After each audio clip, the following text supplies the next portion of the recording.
Hello guys, நான் உங்கள் anime man. பொருட்டோ chapter 33 release ஆகிருச்சு. இதை பற்றி நம்ம நிறைய வீடியோவை ஆல்ரெடி போட்டாச்சு. ஆனாலும் இப்போ வரைக்கும் இந்த சாப்டரில் நீங்கள் மிஸ் பண்ண விஷயங்கள் பற்றி நம்ம இன்னும் பேசவே இல்லை.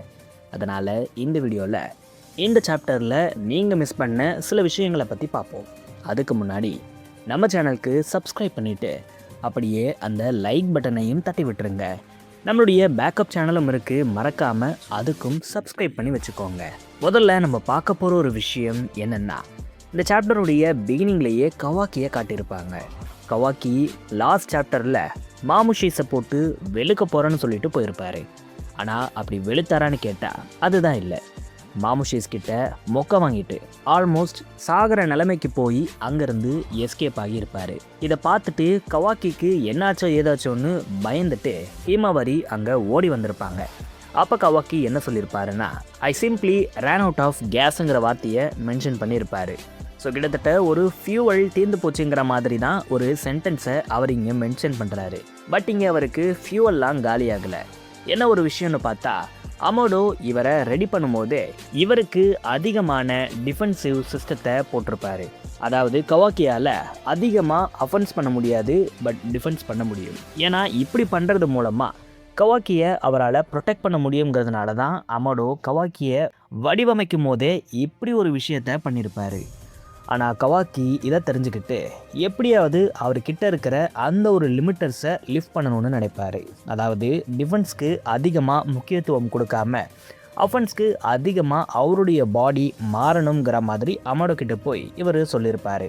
அமோடோ இதுக்கு மறுக்க கவாக்கி அவரை த்ரெட் பண்ணவே ஸ்டார்ட் பண்ணியிருப்பார்.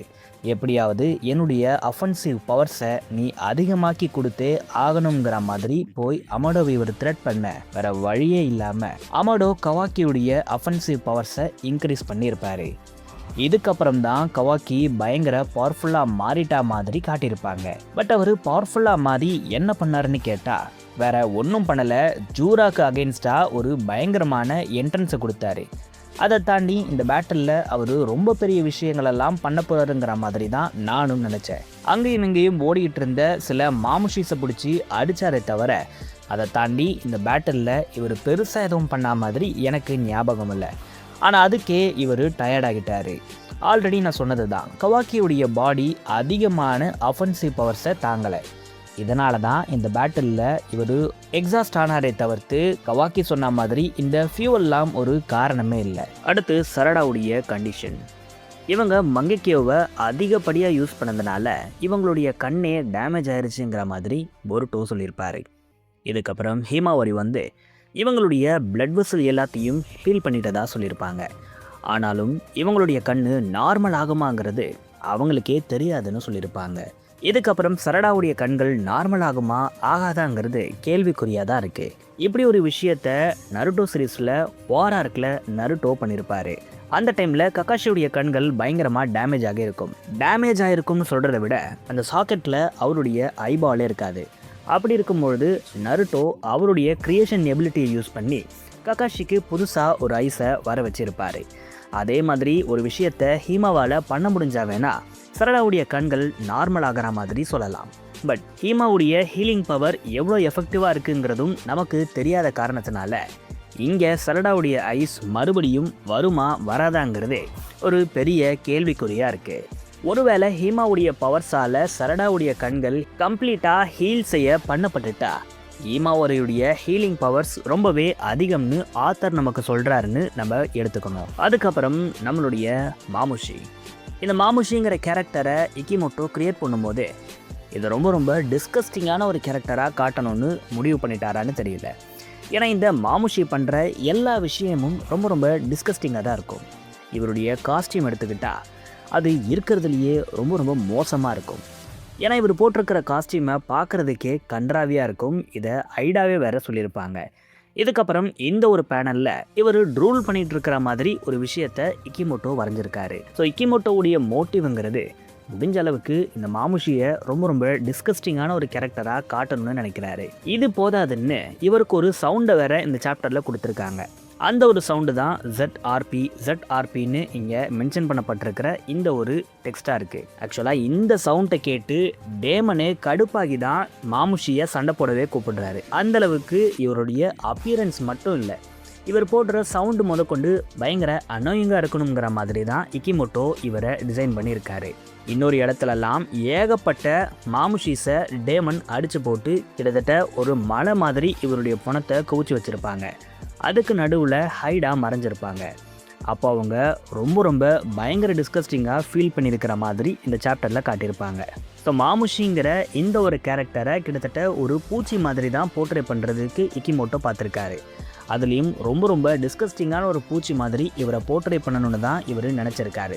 அதுக்கேற்ற மாதிரியே ஒவ்வொரு சின்ன விஷயத்துலையும் இக்கிமோட்டோ கான்சென்ட்ரேட் பண்ணி இந்த ஒரு கேரக்டரை வடிவமைச்சிருக்காரு.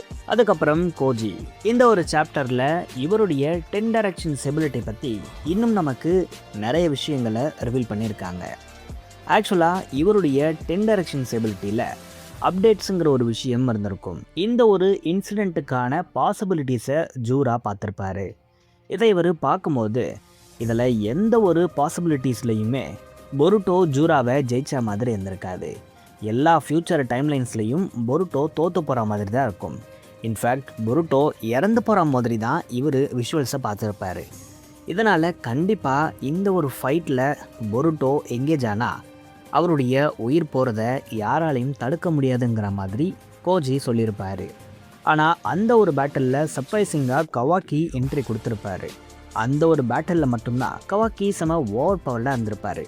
எந்த அளவுக்குன்னா அவருடைய ஸ்டாஃப் எடுத்து ஜூராவுடைய கண்ணிலேயே சொருகிற அளவுக்கு கவாக்கி செம பவர்ஃபுல்லாக மாறியிருப்பார்.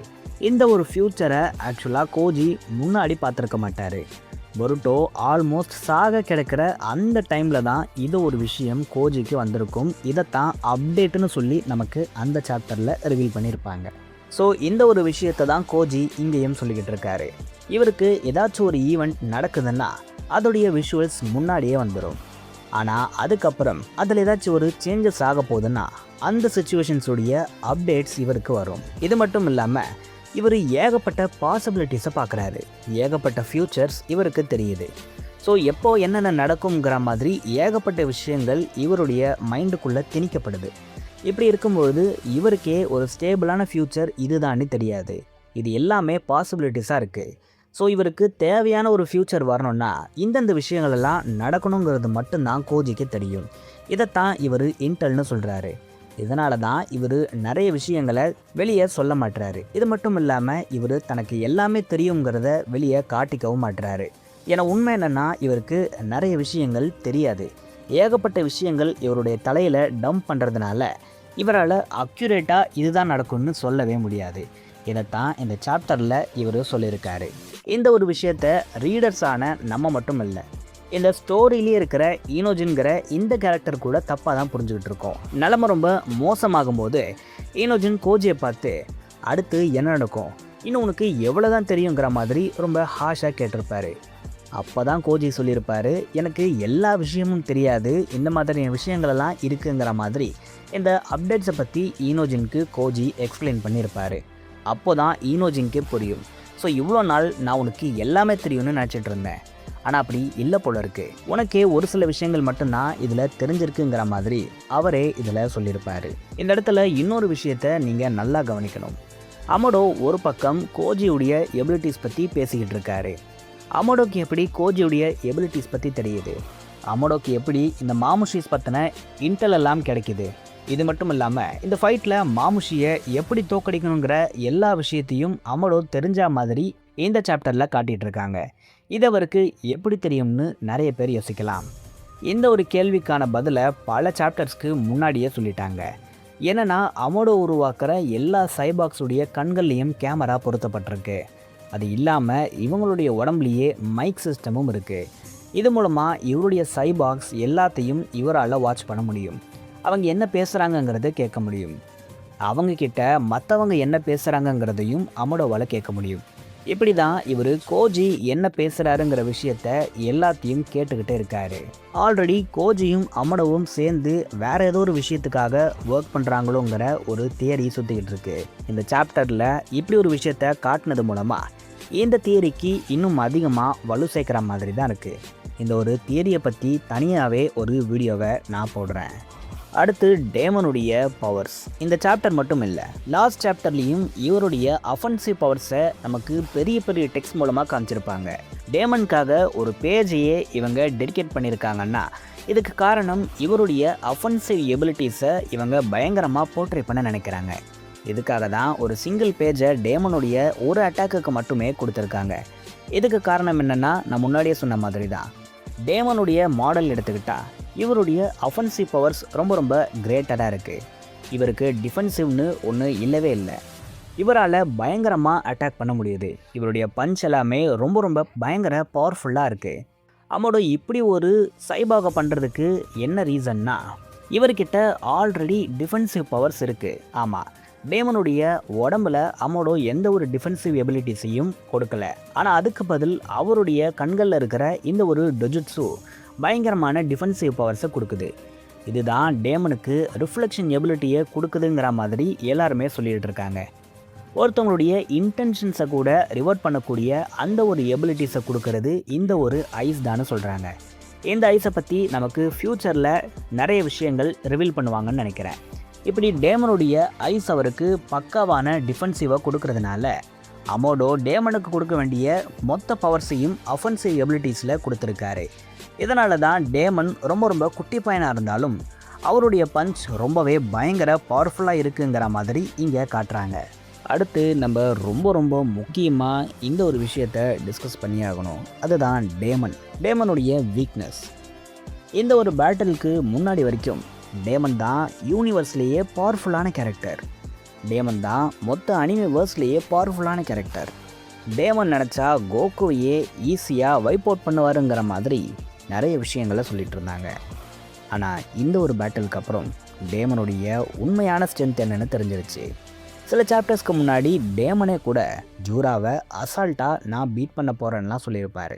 அப்படி ஒரு ஜூராவை நோக்கி போயிருந்தா என்ன ஆகியிருக்கும்னு இந்த ஒரு சாப்டரில் நமக்கு சொல்லிட்டாங்க. கொஞ்ச நேரத்துக்கு முன்னாடி நான் சொன்ன மாதிரி தான், இந்த டேமன்கிற சைபாக அமோடோ க்ரியேட் பண்ணும்போது இந்த டேமனுடைய அஃபென்சிவ் எபிலிட்டிஸை ரொம்ப அதிகமாக பண்ணியிருக்காரு. இதை தாண்டி டேமனுடைய டிஃபென்ஸ்க்கு அவருடைய அந்த அன்னேம்டு டொஜிட்ஸு ஹெல்ப்ஃபுல்லாக இருக்குது. இது டேமன் மேலே யார் கில்லிங் இன்டென்ட்டை போட்டாலும் அவங்களுக்கே அதை ரிவர்ட் பண்ணிவிடும். யார் அட்டாக் பண்ண வந்தாலும் அவங்களையும் இது ரிவர்ட் பண்ணிவிடும். இது மூலமாக டேமனுக்கு டிஃபென்சிவ் எபிலிட்டிஸே தேவையில்லைங்கிற மாதிரி அமோடோ நினச்சி இந்த சைபாகுக்கு போட வேண்டிய மொத்த பவர்ஸையும் அவர் அஃபென்ஸில் போட்டிருக்காரு. இதனால் டேமனுடைய பஞ்ச் எல்லாமே சூப்பர் ஓவர் பவர்டாக இருக்குது. இதை தாண்டி அமோடோ டேமனுக்கு எந்த ஒரு பவர்ஸையும் பெருசாக கொடுக்கல. முக்கியமாக அமோடோ உருவாக்கின எல்லா சைபாகுக்குமே ஒரே ஒரு வீக்னஸ் தான் காமனாக இருக்குது. அதுதான் ஸ்டாமினா. கவாக்கி எடுத்துக்கிட்டால் கவாக்கியும் கூட ஒரு கட்டத்துக்கு மேலே வீக் ஆகிடுறத நம்மளால் பார்க்க முடியுது. அதே மாதிரி தான் டேமனும் ரொம்ப ஈஸியாக டயர்டாகிடுறாரு. சில மாமுஷீஸை ஃபைட் பண்ணதுக்கு அப்புறமே அவர் ரொம்பவே டயர்டாகிட்ட மாதிரி இந்த ஒரு சாப்டரில் காட்டியிருக்காங்க. ஒருவேளை ஜூராவை எதிர்த்து இவர் சண்டை போட்டிருந்தாருன்னா கண்டிப்பாக செத்து போயிருப்பார். ஏன்னா ஜூராவால் 2 நாள் 3 நாள் இல்லை, மாதக்கணக்கில் ஃபைட் பண்ண முடியும். ஏன்னா அவர் தான் கோர் ஆஃப் த 10 டைல்ஸாக இருக்கிறதுனால சாக்கராங்கிறது அவருக்கு ஒரு பிரச்சனையே இல்லை. கிட்டத்தட்ட மாதக்கணக்கில் கூட அவரால் ஃபைட் பண்ண முடியும். ஆனால் டேமன் ஒருவேளை ஜூராவை எதிர்த்து போயிருந்தா ஜூரா ஈஸியாக டேமனை கில் பண்ணுறதுக்கான வழியை கண்டுபிடிச்சிருப்பார்.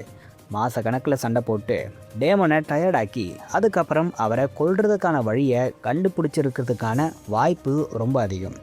அதனால் டேமனுடைய வீக்னஸ் இப்போது அவருடைய ஸ்டாமினாவாக இருக்குது. ஃப்யூச்சரில் இதை ஃபிக்ஸ் பண்ணுவாங்களா என்னன்னு நம்ம பொறுத்திருந்து தான் பார்க்கணும். கடைசியாக நம்ம பார்க்க போகிறது கோஜியுடைய மாஸ்டர் மைண்ட். இவர் ஆரம்பத்தில் ஈனோஜின்னை இந்த பிளான்குள்ளே இழுக்கும்போது எதுக்கடா சம்மந்தமே இல்லாமல் ஈனோஜின்னை இந்த ஒரு பிளான்குள்ளே பொருட்டோவும் கோஜியும் கொண்டு வராங்கன்னு எல்லாருக்குமே ரொம்ப கன்ஃபியூசிங்காக இருந்திருக்கும்.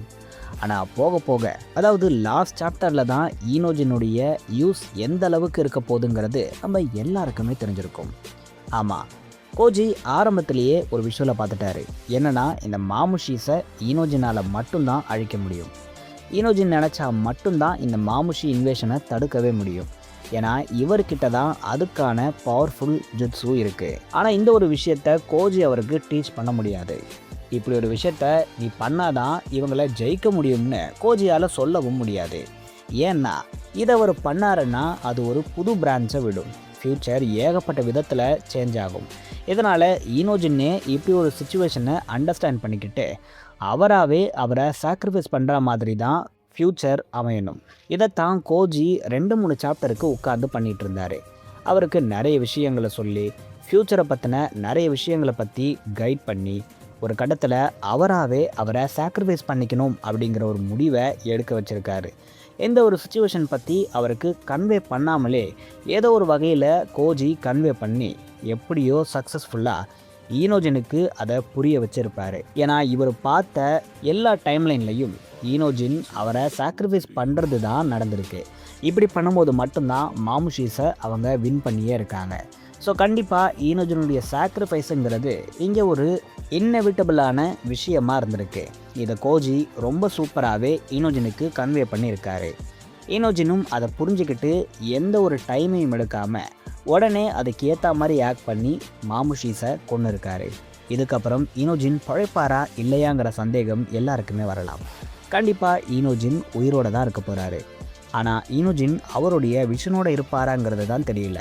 யாருக்கு தெரியும், ஜுஜுட்சு கைசனில் கோஜோ இருந்த மாதிரி நமக்கு பொருட்டோவில் ஒரு கோஜோவை உருவாக்க பார்க்குறாங்களோ என்னவோ. பட் ரொம்ப நாளாக ஒரு அக்யூசேஷன் பொருட்டோ சீரீஸ் மேலே வைக்கப்பட்டுச்சு. என்னென்னா நருட்டோ சீரீஸில் சைட் கேரக்டர்ஸ் கூட மெயின் கேரக்டர்ஸ் அளவுக்கு டெவலப்டாக இருப்பாங்க. அவங்களுக்கான ரைட்டிங் எல்லாம் ரொம்ப யூனிக்காக இருக்கும்னு ஃபேன் சொல்லிகிட்டு இருப்பாங்க. ஆனால் அப்படியே பொருட்டோவை பார்த்தா அப்படி எந்த ஒரு ரைட்டிங்கும் இந்த கேரக்டர்ஸ்க்கு இல்லை. பொருட்டோ கேரக்டர்ஸ் எல்லாமே ரொம்பவே ஃப்ளாட்டாக இருக்குங்கிற கம்ப்ளைண்ட்ஸை எல்லாருமே வச்சுட்டு இருந்தாங்க. ஆனால் ஈனோஜின் மாதிரியான இந்த ஒரு சில கேரக்டரை பார்க்கும்போது தான் இந்த ஒரு விஷயங்கள் முழுக்க முழுக்க உண்மை இல்லைன்னு தெரியுது. கண்டிப்பாக பொருட்டோ கேரக்டர்ஸும் நருட்டோ கேரக்டர்ஸ்க்கு டஃப் கொடுக்குற அளவுக்கு தான் எழுதப்பட்டுக்கிட்டு வருதுங்கிறத நம்மளால் புரிஞ்சுக்க முடியுது.